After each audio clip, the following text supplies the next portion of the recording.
The Justice Department investigates systemic problems and possible criminal acts at some VA hospitals. We drill down on the scandal that forced the resignation of the Secretary of Veterans Affairs.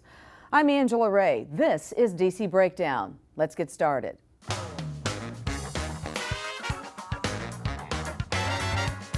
Breaking through the rhetoric, breaking down the issues. From the nation's capital, this is DC Breakdown. Welcome to DC Breakdown. I'm Angela Ray. The unconscionable situation at VA medical facilities across the country has become a political lightning rod on Capitol Hill. President Barack Obama accepted VA Secretary Eric Shinseki's resignation on the same day results of a preliminary report were released by the Office of the Inspector General. Jim Acosta explains. For President Obama, there was no time to wait. Secretary Shinseki offered me his own resignation. With considerable regret, I accepted. According to White House officials, the resignation of Veterans Affairs Secretary Eric Shinseki was over in 1 hour.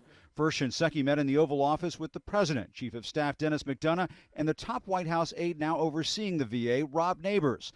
Then the President and Shinseki went for a walk on the South Lawn for a private conversation.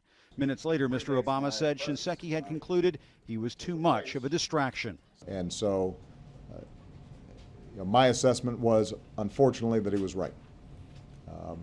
I regret that he has to resign under these circumstances. Shinseki's departure came as the VA released an audit of its health system that found facilities around the country were flagged for further review because of concerns about questionable scheduling practices. The VA secretary was more blunt in a morning speech, claiming his own officials have been lying to him. I was too trusting of some, and I accepted as accurate reports that I now know to have been misleading with regard to patient wait times. The president said the White House was also in the dark that VA officials were concealing wait times. This issue of scheduling is one that the reporting systems inside of the VHA did not surface to the level where Rick was aware of it or we were able to see it.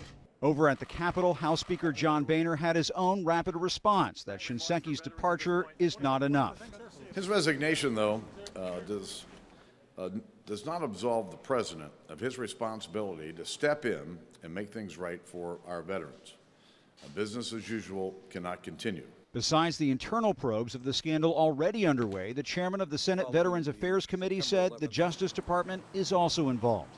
Criminal acts, they should be punished.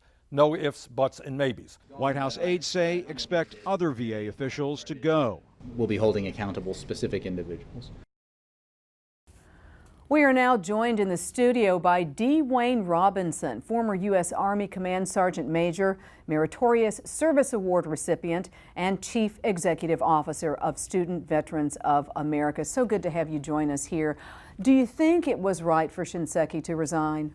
You know, originally we came out in support of the Secretary. And I think that just as he stated, the rhetoric around the fervor around him being there was becoming a distraction, and so it may have been time. Although we fully supported him being there, since the issues still exist. And many of the vets who are involved with the VA medical facilities, they too supported him and did not see him as the problem. But nevertheless, when there is a situation like this, there has to be some change, a change in culture. Yes, and therein lies the issue, in getting the culture at the VA changed. Maybe that's the first step. You know, I don't think people realize what a behemoth the VA medical system is. Yes. It is huge. There's, 150 hospitals, 820 outpatient clinics. I don't think we understand the layers that are within this organization. Yes, so when you say the Veterans Administration, it is huge. So there are two portions, the benefits side of it and also the health care. So what's been in the news of late is the healthcare portion of it. And so I think they do 85 million appointments per year, so 236,000 per day. Oh my goodness. So that's the number that you're dealing with. And so that's the healthcare side. And so on the benefits portion of it, I don't know the number of GI Bill recipients currently, but a few months back they celebrated the 1 millionth person utilizing the GI Bill benefits, and up to date they've paid out about $35 billion in the last 6 years. Which, it's good. I'm glad they do have those benefits. We got to fix the healthcare system. Yes. And it just seems unwieldy and unmanageable. To hear you say those numbers, I understand now why it's not working. To me, it can't work. And perhaps when it was initially set up, it was set up to work. But we have too many veterans. There's been too many wars now. And, you know, those are matriculating out of the Afghanistan situation, that theater. We've got Iraqi veterans. We still have Vietnam, and on and on and on. And it's too much. And so the issue is you're maintaining those, the level of service, or a level of service, and then you had the huge uptick in number of entrants into the VA healthcare system with survivors, thank God, from the battlefield with advanced medical technology. So it's the uptick, but also you're still striving to maintain a level of service for Vietnam vets, Gulf War I veterans, and so that makes it extremely tough. You know, in reading some of the stories that I've been looking at, it just breaks my heart, because some people do have the option. If they've tried to contact the VA and they're saying, oh no, you've got a 6-month wait, they have the option to go out into the private arena and find someone, but others don't. So it's like, what is the solution?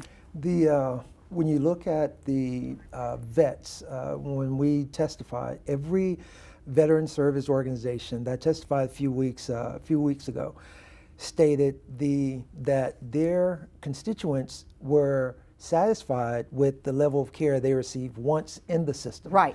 The issue is access. So in the report, I talked about, just in the Phoenix area alone, that there were 1,700 individuals that were outside the system that was found by the IG. So it wasn't even in the system. So that's one city. So you can imagine if there are multiples of that 1,700 number across the U.S. that are waiting to get into the system. And here's some of the complaints that vets say they're going through: repeated canceled appointments, unreturned phone calls, lengthy wait times for appointments, and a lot of doctor turnover. So again, like you said, when they do get to go see a physician, they are pleased with the physician and with the service and with the way they're treated. But then the next time they need to have a follow-up appointment, oftentimes that person is gone, because the doctors tend to have a 2-year turnover rate. And that's a huge issue from our perspective, because we have the younger vets. Majority of our guys at Student Veterans of America, the majority of the student veterans are under age 30. And so these guys have access to the system. But what we're striving to do with them, a number of them just coming off of deployment directly into college, we're trying to have them transition into what we call a soft landing and provide stability. And so when there is high turnover, going from school, you're transitioning on the college campus, and then you can't even have the same doctor.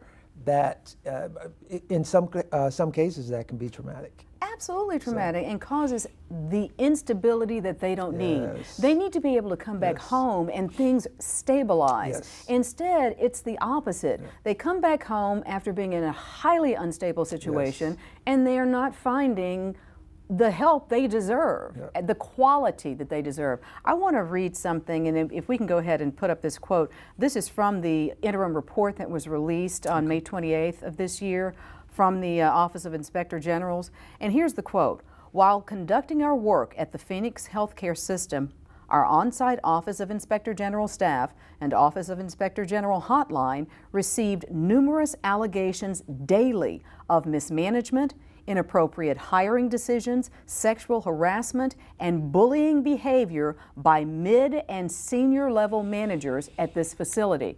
Now, the mid and level senior manager, that seems to be where the hitch in the giddy up is, because their bonuses are tied to how they are servicing or how many people they service, so they're lying with these wait lists to up their bonuses. Yes, that's therein again lies a number of the issues with VA. A number of the employees, those middle-level managers, grew up in the system, and from knowing the way the system works,